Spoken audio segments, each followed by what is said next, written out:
আদর্শ সবকিছু ভুলে গিয়ে একটা রাজ্যের বাঁচতে গেলে চাকরি দরকার, রোজগার দরকার, মাথা পিছু রোজগার বেশি হওয়া দরকার, এবং মাইগ্রেশন বা অবৈধ অনুপ্রবেশ বন্ধ করা দরকার। এই কথাগুলো শর্ত তারা ফুলফিল করতে চেয়েছে।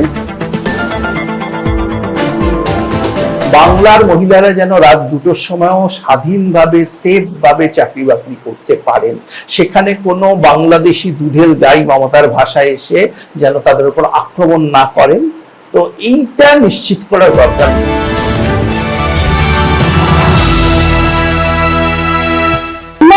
Ministry last TMC finance minister ছিলেন চন্দ্রিমা ভট্টাচার্য।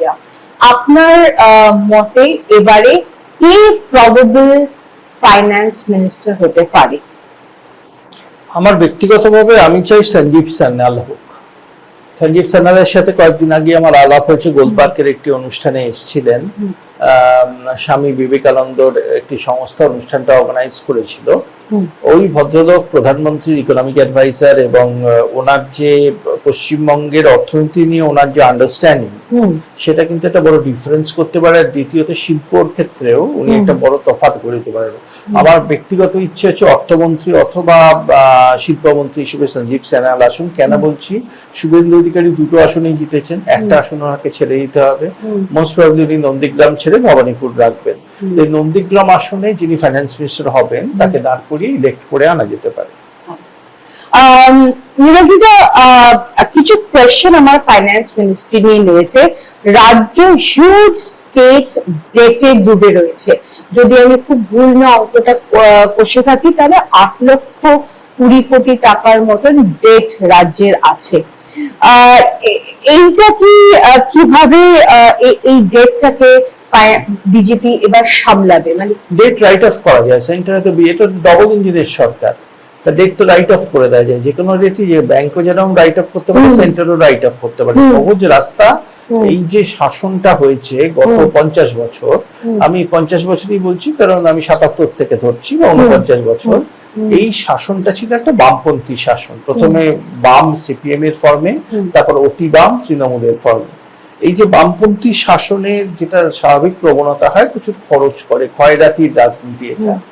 তার আগের যদি পশ্চিমবঙ্গ দেখেন 47 থেকে 77, তখন কিন্তু শিল্প ছিল, মাথা পিছু রোজগারের হার বেশি ছিল, কিন্তু এই সমস্ত কিছুকে নষ্ট করে দেয় জরুরি অবস্থা। জরুরি অবস্থার ফলেই বামেরা ক্ষমতায় আসে, এবং সারা পশ্চিমবঙ্গ 50 বছরের জন্য জরুরি অবস্থার মধ্যে চলে যায়। সেই 50 বছরের যে বোঝা, সেই বোঝাটাকে যদি আমাদের অতিক্রম করতে হয়, তাহলে রাইট অফ করা দরকার। রাইট অফ করে নতুন বিনিয়োগ আনা এবং বিনিয়োগ এনে রোজগারটা বাড়ানো, আমার মনে হয় এটাই একমাত্র রাস্তা। এভাবেই পশ্চিমবঙ্গ আবার একটা অগ্রগণ্য রাজ্য হয়ে উঠবে। সিপিআইএম এবং টিএমসি যেটা করে উঠতে পারেনি, সেটা হচ্ছে ডে টু ডে কেন্দ্রের নির্মলা সীতারামনের সাথে বিভিন্ন গ্রান্টস, বিভিন্ন ধরনের কোঅর্ডিনেশন, সেগুলো ওরা করে উঠতে পারেনি। এবার কি আমরা দেখতে পাবো ফিনান্স মিনিস্টার? আমি একমত নই, করে উঠতে পারেনি নয়। বুদ্ধদেব ভট্টাচার্যের সময়, সেই সময় কিন্তু একটা কোঅর্ডিনেশন ছিল। সেই জন্যই সিঙ্গুরে টাটার প্রজেক্ট এসেছিল, নন্দীগ্রামে সালেম গ্রুপের প্রজেক্ট এসেছিল, আরো প্রজেক্টের সম্ভাবনা ছিল। তখন আমার মনে আছে মনমোহন সিং কলকাতায় এসে বলেছিলেন দেশের সেরা মুখ্যমন্ত্রী হচ্ছে বুদ্ধদেব ভট্টাচার্য। বুদ্ধদেব ভট্টাচার্য দেখিয়েছিলেন সিপিআইএম হয়েও কোঅর্ডিনেশন করা যায়, রাজ্যকে এগিয়ে নিয়ে যাওয়া হয়। কিন্তু পশ্চিম নীরজ সিং চৌধুরী বলেছিলেন না, আত্মঘাতী বাঙালি, তা বাঙালি আবার আত্মঘাতের পথে হাঁটলো। তা আত্মঘাতের পথে হেঁটে সিঙ্গুরের প্রজেক্টটা বন্ধ হয়ে গেল, মমতা বন্দ্যোপাধ্যায় বন্ধ করে দিলেন, মানুষ তাকে সমর্থন করলো, এবং বাংলা একটা আধারে ডুবে গেল। আমার মনে হয় একটা উপলব্ধি বাঙালির মধ্যে এসেছে, নতুন জেনারেশন বাঙালি যারা এবার বিজেপিকে ক্ষমতায় এনেছে বলে আমার বিশ্বাস। কারণ দেখবেন এবার ভোট, নতুন ভোটার 80 লক্ষের বেশি হয়েছে হিসেবে যদি দেখেন। এই 80 লক্ষের বেশি নতুন ভোটার, এরা একটা পরিবর্তন এনেছে। এরা এই সামনের দিকে তাকাতে চায়, পেছনের দিকে না তাকিয়ে। কার কি আদর্শ সবকিছু ভুলে গিয়ে একটা রাজ্যের বাঁচতে গেলে চাকরি দরকার, রোজগার দরকার, মাথা পিছু রোজগার বেশি হওয়া দরকার, এবং মাইগ্রেশন বা অবৈধ অনুপ্রবেশ বন্ধ করা দরকার। এই কথাগুলো শর্ত তারা ফুলফিল করতে চেয়েছে। ন্যাশনাল কালচার প্রাক্তন মুখ্যমন্ত্রী মমতা ব্যানার্জি এর মিনিস্টার ছিলেন। এখন আপনার কি মনে হয় প্রবাবল মিনিস্টার হওয়া উচিত? পাপিয়া অধিকারী। কেন বলছি না, উনি টালিগঞ্জের মতো জায়গায় অরূপ বিশ্বাসকে হারিয়েছেন, এবং তিনি প্রথিতযশা অভিনেত্রী ছিলেন একসময়। কিন্তু তার থেকেও বড় কথা, টালিগঞ্জকেই কেন্দ্র করেই তো আমাদের অনেকটাই সংস্কৃতির জগৎটা। তো সেখানে দাঁড়িয়ে তার যে, তিনি যেহেতু প্রফেশনাল পলিটিশিয়ান নন, অন্য জগতের মানুষ, সংস্কৃতি জগতের মানুষ, তো সেই মানুষটা যদি এর দায়িত্ব নেন, তাহলে আমার মনে হয় সংস্কৃতি জগতের মানুষেরাও অনেকটা মানে কি বলবো, অনেকটা তারা অনেকটা কমফোর্টেবল ফিল করবে। আর পাপিয়া অধিকারী কোনো আগমার্কা বিজেপি নেত্রী নন, তিনি অতীতে সম্ভবত বাম ছিলেন বা ছিলেন না আমি জানি না, কিন্তু তার একটা ওপেন মাইন্ডেডনেস আছে, যেটা সংস্কৃতির দরকার। বাংলার সংস্কৃতিটাকে ফিরিয়ে আনাটাও ভীষণ দরকার। রবীন্দ্রনাথের বাংলা, কাজী নজরুল ইসলামের বাংলা, সাম্প্রদায়িক সম্প্রীতির বাংলা, সেটাকে ফিরিয়ে আনা দরকার। একই বৃন্তে দুটি কুসুর, হিন্দু মুসলমান, এই কথাটা, মুসলিম তার চোখের মনে, হিন্দু তাহার প্রাণ, এই যে বাংলা, এটাকে নষ্ট করে দিয়েছেন মমতা বন্দ্যোপাধ্যায় একা হাতে। তিনি বিভাজনের বীজ পুঁতেছিলেন বাংলার বুকে ভোটে ফায়দা পাওয়ার জন্য।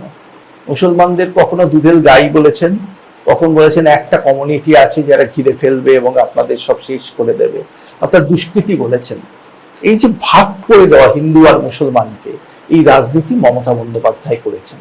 এর থেকে বেরিয়ে রবীন্দ্রনাথ হিন্দু মুসলমানকে এক করতে চেয়েছিলেন, মমতা ভাগ করতে চেয়েছেন। রবীন্দ্রনাথের পথে বাংলা আবার ফিরুক, সেটাই আমাদের সবার ইচ্ছে। এই মিনিস্ট্রির top 3 agenda, immediate top 3 agenda কি হওয়া উচিত? প্রথমত বাংলা সিনেমাকে বাঁচানো। বাংলা সিনেমা এখন কারা চাচ্ছে, যারা চালাচ্ছে তাদের সংস্কৃতি জ্ঞান কতটা, তাদের কাছে টাকা যাচ্ছে করে, সোর্স অফ ফান্ড কি হচ্ছে। আর যদি তেলেগু সিনেমা এত বড় হিট হতে পারে, যারা হিন্দি সিনেমাকেও ছাড়িয়ে যাচ্ছে, বাংলা সিনেমা কেন পারবে না? আসলে বাংলা সিনেমার দখলটা চলে গেছে দুষ্কৃতীদের হাতে, আন্ডারওয়ার্ল্ডের লোক বাংলা সিনেমা চালাচ্ছে। বাংলা সিনেমা আবার সংস্কৃতি মনস্ক মানুষদের কাছে ফেরা দরকার। সুতরাং cinema revival, Bangla cinema revival. দ্বিতীয় হচ্ছে, বাংলা সিরিয়ালের জগতে যে ধরনের কন্টেন্ট দেখানো হচ্ছে সমাজে দূষণ নিয়ে আসছে, এই কন্টেন্টটাকে রেগুলেট করা। এবং বাংলায় ধরুন আজকে গানের ওপারের মতো সিরিয়াল সিপিএম আমলে আমরা দেখেছি, সেই সময় হতো, বা তৃণমূলের প্রথম দিকে হতো, সেই ধরনের সিরিয়াল কেন দেখতে পারি না? একটা লোকের 4টে বউ, বিভিন্ন রকম অ্যাফেয়ার্স, এই খুন রাহাজানি, এই ধরনের কেন আমাদের সিরিয়ালে দেখানো হবে? এই জগৎটাকে নিয়ন্ত্রণ করে। আর তৃতীয় হচ্ছে, বাঙালির যে সনাতন সংস্কৃতি, জাতীয়তাবাদী সংস্কৃতি, সেটা হারিয়ে গেছে তৃণমূলের লাড়ে লাপ্পা সংস্কৃতির সামনে দাঁড়িয়ে। এই লাল চুল কানে দুল সংস্কৃতি থেকে বেরিয়ে এসে অরিজিনাল বাঙালি রাবীন্দ্রিক এবং কাজী নজরুল ইসলামের সংস্কৃতিকে ফিরিয়ে আনা উচিত। সাংস্কৃতিক রিভাইভাল না হলে বাংলা শুধু শিল্প দিয়ে বাংলা হয় না, শিল্প প্লাস সংস্কৃতি, এটাই বাংলার পরিচয়। একদিকে রবীন্দ্রনাথ থাকবেন, অন্যদিকে শিল্পপতিরা থাকবেন, বড় বড় শিল্পপতিরা থাকবেন, এটাই বাংলার পরিচয়। এটাকে অস্বীকার করে আমরা এগোতে পারবো না। আমরা লাস্ট বিগত কয়েক বছরে টলিউডের পতন দেখেছি সিন্ডিকেটের হাতে। অরূপ বিশ্বাস এবং সৌরভ বিশ্বাস পুরোপুরি টলিউডটাকে ডমিনেট করে, কন্ট্রোল করে, বিভিন্ন গিল্ডের থ্রু দিয়ে কন্ট্রোল করে রেখেছেন, এবং বিভিন্ন আর্টিস্টদেরকে ব্যান করেছেন যারা নাকি বিজেপি করছে বা বিজেপি করতে চাইছে। আপনার কি মনে হয় এইটা এখন যে আইন ইনফরমেশন এন্ড কালচার মিনিস্টার হোক না কেন, তার সেটাকে একদম সবার আগে ভেঙে দেওয়া উচিত? এই সিন্ডিকেট বাজি তোলা, মানে টলিউডের সিন্ডিকেট বাজিকে ভেঙে দেওয়া উচিত। অনির্বাণ ভট্টাচার্য যেহেতু বামপন্থী, উনি কাজ করতে পারেন না, কেন এটা হবে টলিউডে? একজন বামপন্থী হোক, একজন কংগ্রেস হোক, একজন বিজেপি হোক, বিশ্বাস নিজের শিল্পী হিসেবে তাদের দেখা উচিত। টলিউডের এই সংস্কৃতিটা উত্তম কুমার, সৌমিত্র চট্টোপাধ্যায়ের সময় ছিল। উত্তম কুমার কংগ্রেসের সমর্থক ছিলেন, সৌমিত্র বামপন্থী ছিলেন, দুজনের মধ্যে পারস্পরিক শ্রদ্ধার পরিচয় ছিল, তাতে উত্তমেরও কাজের অভাব হয়নি, সৌমিত্রটা হয়নি। বাংলা সংস্কৃতি এটা, বাংলা সিনেমায় এই সংস্কৃতিটা আছে। অরূপ এবং স্বরূপ দুজন দুষ্কৃতী, একবারে স্পষ্ট ভাষায় বলছি। এটা স্বরূপ এখনো ছাড়তে চাইছে, আপনি ভাবতে পারছেন না, দুর্নীতি আছে এখনো ধরে রাখতে চাইছেন। মমতা বন্দ্যোপাধ্যায় এখনো ছাড়তে চাইছেন না, স্বরূপ ওনাকে অনুসরণ করছে। তো অরূপ স্বরূপের মতো দুষ্কৃতীদের হাতে সিনেমা ইন্ডাস্ট্রি চলে গেছে বলেই বাংলা সিনেমার এই দুর্দশা। ওনার যা দুর্নীতি আছে, এইসব মানুষগুলো, আমার বিশ্বাস ঠিক মতো তদন্ত হলে ওরা জেলে যাবেন। ওদের বন্যেরা বনে সুন্দর, অরূপ স্বরূপ জেলে। শোভনদেব চ্যাটার্জি ছিলেন তৃণমূল থেকে মিনিস্টার, আপনার কি মনে হয় বিজেপির কে হতে পারে? দেখুন, আমি এই জায়গাটা দিলীপ ঘোষের জায়গাটা দেখতে পাচ্ছি। দিলীপ ঘোষের মতো একজন মানুষকে এই জায়গাটা বোধহয় ভালো কাজ করতে উনি পারবেন, অন্যরাও হতে পারে। শোভনদেবদা খুব ভালো মানুষ ছিলেন, আমি বলছি তৃণমূলে যদি সৎ কেউ থাকেন শোভনদেব বা, কিন্তু শোভনদেবদার শীত দ্বারার খুব অভাব ছিল। বারবার আমার ওনার সাথে কথা হয়েছে, দুর্নীতি নিয়ে আক্ষেপ করছেন, আমরা কিছু করতে পারি না, কিন্তু মমতার মুখের ওপর বলার সাহস ছিল না। এখানে দিলীপ ঘোষের মতো মানুষের দরকার, যিনি একেবারে স্ট্রেট ফরওয়ার্ড মানুষ হবেন। এবং এগ্রিকালচারাল ক্ষেত্রে বাংলার জমি হচ্ছে তেফসলি, এই তেফসলি জমির যে উৎপাদন হওয়ার কথা সেটা আমরা উৎপাদন করতে পারি না, কারণ কনজাম্পশনের জায়গা নেই। বাংলার মানুষ হয়তো কিনতে পারে না, ক্রয় ক্ষমতা নেই। এবার এইটাকে এক্সপোর্ট করার একটা জায়গা আছে, রপ্তানি করা। আমি একসময় পার্সোনালি উদ্যোগ নিয়েছিলাম আনন্দবাজার ছাড়ার পর, একটা এক্সপোর্ট ভেঞ্চার গুজরাট থেকে বিনিয়োগ এনে।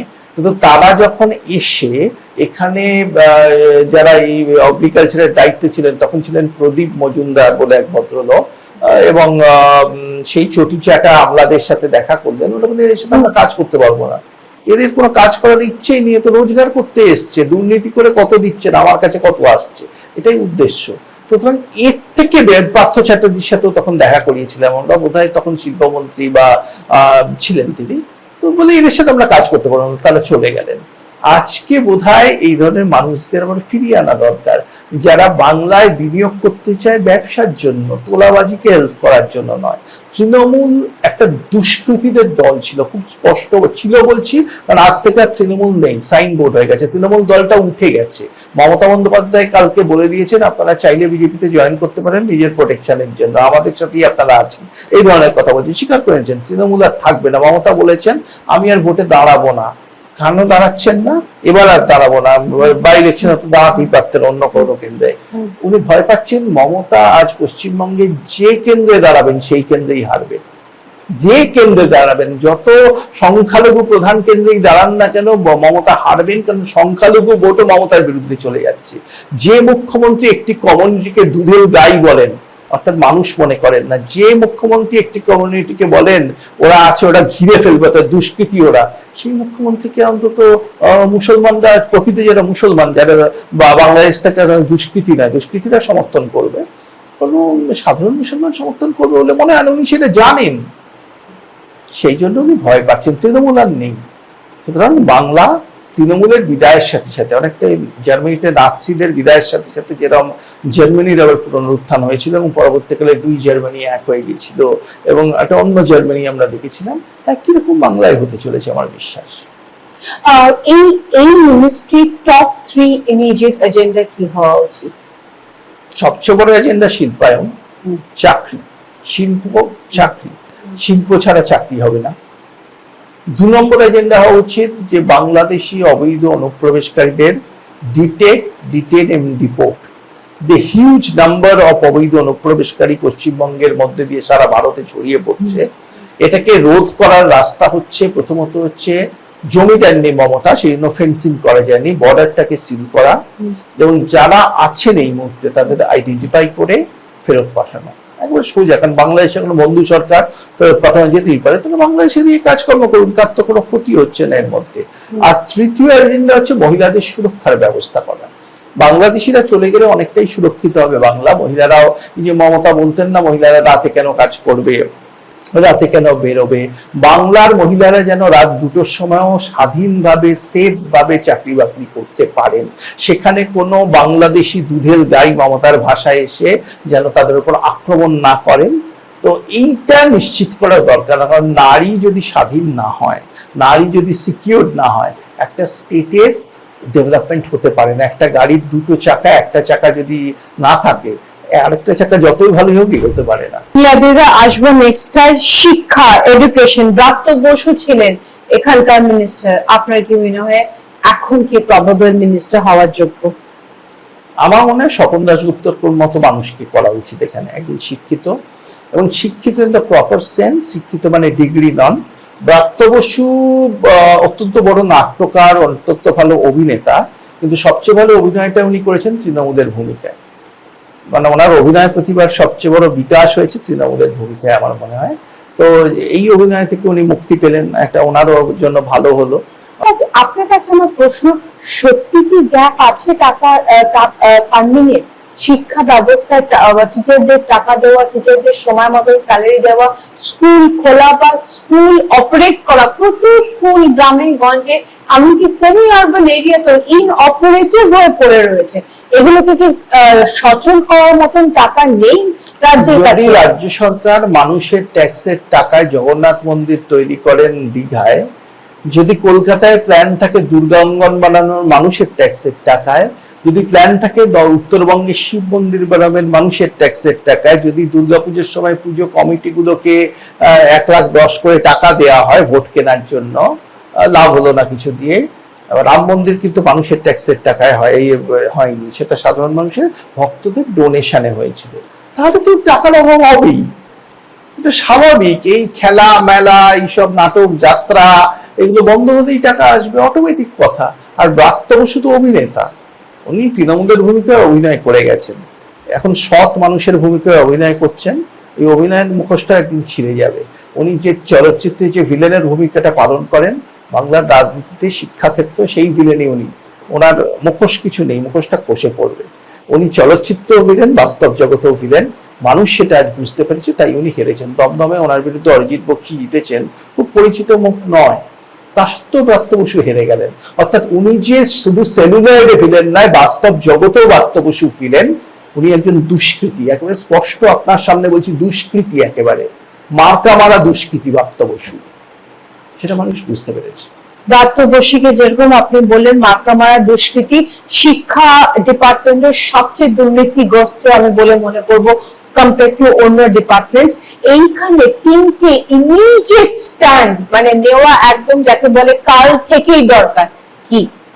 যারা টাকা দিয়ে চাকরি পেয়েছে তাদের চাকরিগুলো যাওয়া দরকার, প্রথম কথা। তারা দুর্নীতিতে সহযোগ করেছে। 2 নম্বর, যেসব যোগ্য শিক্ষকরা চাকরি পায়নি তাদের ইমিডিয়েট বহাল করা দরকার, কি প্রক্রিয়ায় আমি জানি না, কিন্তু করা দরকার। আর 3 নম্বর হচ্ছে এই যে চাকরি বিক্রির টাকাগুলো উদ্ধার করে শিক্ষকদের মধ্যে বিলিয়ে দেওয়া দরকার, যাতে রেমুনারেশনটা বাড়ে। যেসব তৃণমূল নেতা চাকরি বিক্রি নিয়েছে টাকা আইডেন্টিফাই করে তাদের সম্পত্তি নিলাম করে শিক্ষকদের মধ্যে বিলিয়ে দেওয়া উচিত, যাতে সেবা শিক্ষা ব্যবস্থার উন্নতি। টাকার অভাব কি? ব্রাত্য বসুর টাকা সম্পত্তি নিলাম করলেই প্রচুর টাকা চলে আসবে, অভিষেক ব্যানার্জির সম্পত্তি নিলাম করে আরো বেশি টাকা আসবে, কারণ সোর্স ওটা। এবং সেখানে গিয়ে এইটাই প্রয়োজন, তাহলে শিক্ষায় টাকার অভাব হবে না। টাকা তো ব্রাত্য অভিষেকদের কাছে চলে গেছে মমতার শেষ পর্যন্ত, তাহলে আর অভাব তো হবেই টাকা। আসবো নেক্সট ডিপার্টমেন্টে, food and civil supplies. Rathin Ghosh ছিলেন এখানকার মিনিস্টার, আপনি কাকে দেখছেন?